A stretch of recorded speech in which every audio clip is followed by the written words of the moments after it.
ஆதியில் ஒன்றாகத்தான் இருந்தோம். இங்க இருக்கிற பெரும்பான்மையான ஜீவராசிகளுக்கிடையே ஆண் பெண் அப்படிங்கிற பிரிவினை இருக்கு.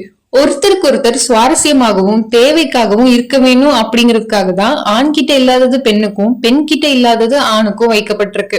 இயற்கை உந்துதல்னாலதான் ஆணும் பெண்ணும் இணைஞ்சிருப்பாங்க. அப்படி அவங்க கலந்த பிறகுதான் இதன் வழி பிள்ளை பிறக்கும், இதன் வழி இனப்பெருக்கம் ஆகும் அப்படிங்கிறது அவங்களுக்கு தெரிஞ்சிருக்கும். நம்ம அளவு சிந்திக்க தெரியாத மற்ற உயிரினங்களும் இனப்பெருக்கம் செய்வது இயற்கை உந்துதலாலதான். உரிமையும் உடைமையும் இரு பாலருக்குமான மனம், அறிவு எல்லாமே ஒன்றுதான். அப்படி இருக்கிறப்ப ஏன் ஆண் பெண்குள்ள இவ்வளவு பாகுபாடுகள், ஏன் இவ்வளவு ஏற்றத்தாழ்வுகள்?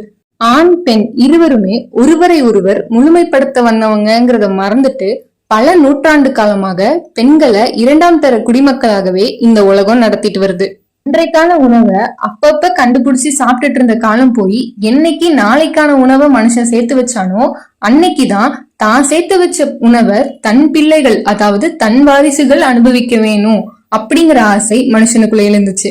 அப்படிதான் ஒரு பெண்ணுக்கு பிறக்கும் குழந்தை தன் பிள்ளைகள் தான் அப்படிங்கிற ஊர்ஜிதம் ஒரு ஆணுக்கு தேவைப்பட்டிருக்கு. அதனாலதான் இந்த கற்பிலக்கணம் வகுத்தாங்க. கற்பிலக்கணம் வகுத்தா மட்டும் போதுமா? அதை பெண்கள் அப்படியே கடைபிடிப்பாங்கிறது என்ன நிச்சயம்? அங்க தொடங்கினதுதான் பெண்ணுக்கான கட்டுப்பாடுகள்.